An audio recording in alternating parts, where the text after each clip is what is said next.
Hello friends, welcome back to my new vlog. Hope कि आप सब लोग बहुत अच्छे होंगे। मैं भी बिल्कुल ठीक हूँ। यहाँ पर हम बना रहे हैं हलवा। मैंने लिया 1 कप चीनी, 1 कप सूजी, देसी घी और इसके लिए पानी। इसके अलावा हमें और कोई इंग्रेडिएंट नहीं चाहिए होता है।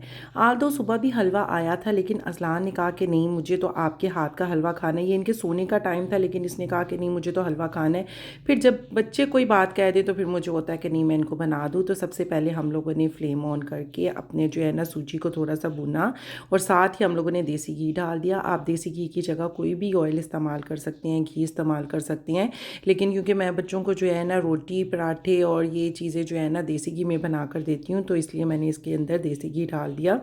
ये छोटे बच्चे हैं, इन्होंने खाना होता है तो सेहत के लिए भी अच्छा होता है। तो यहाँ पर हम लोग इसको अच्छी तरह भुनाई करेंगे।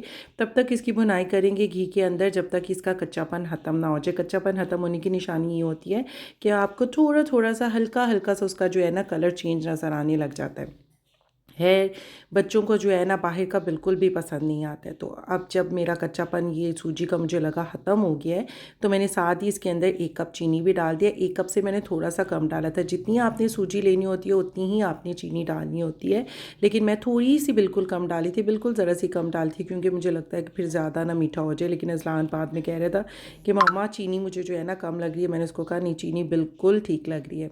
तो यहाँ पर हम लोग इसकी अच्छे से भुनाई कर रहे थे। चीनी डालकर आपने अच्छे से भुनाई करनी है और उसके बाद आपने इसके अंदर पानी डाल देना है। पानी की ऐसा कोई भी क्वांटिटी जो है ना वो मैं आपको नहीं सजेस्ट करूँगी, क्योंकि आप लोगों ने इसको अंदाजे से पानी को डालना होता है। ये नहीं कह सकते कि 1 कप 2 कप, आपने इसको अंदाजे से डालना होता है। और साथ साथ आपने चम्मच को मुसलसल हिलाना होता है, क्योंकि अगर आप चम्मच को नहीं हिलाएंगे तो इसके अंदर जो है ना गुठलियाँ सी बन जाती हैं, जो कि फिर बाद में मुँह में आती हैं तो वो बिल्कुल भी अच्छी नहीं लगती है। इसलिए चम्मच को आपको मुसलसल हिलाना पड़ता है। तो यहाँ पे हम लोगों ने पानी डाल दिया था। अब मैंने इसको कर दिया कवर कि ये जो है ना अच्छा सा बन जाए।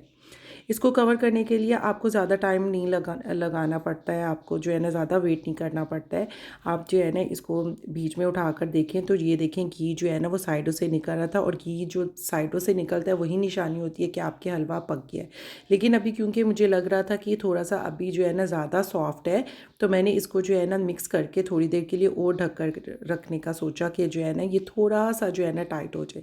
तो यहाँ पर मैंने दोबारा से अपना हलवा रख लिया था, और अब ये देखें, अब ये बिल्कुल फ़र्स्ट क्लास किस्म का जो है ना हमारा हलवा बन गया था। और रज़लान इतना खुश हो रहा था, क्योंकि वो सोने लगा था तो उसको ख्याल आया कि मुझे जो है ना आप हलवा बना दें। मैंने कहा वाई नॉट, क्योंकि बच्चे जो चीज़ कहें तो मुझे होता है कि मैं इनको बना दूँ, जो है ना इनके दिल में ना आए कि मामा ने हमें बना कर नहीं दिया था।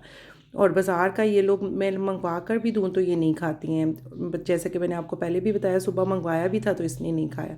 तो यहाँ पर ये हमारा मज़ेदार किस्म का हलवा बन गया और फिर मैंने अज़लान को सर्व किया। Hope you like it.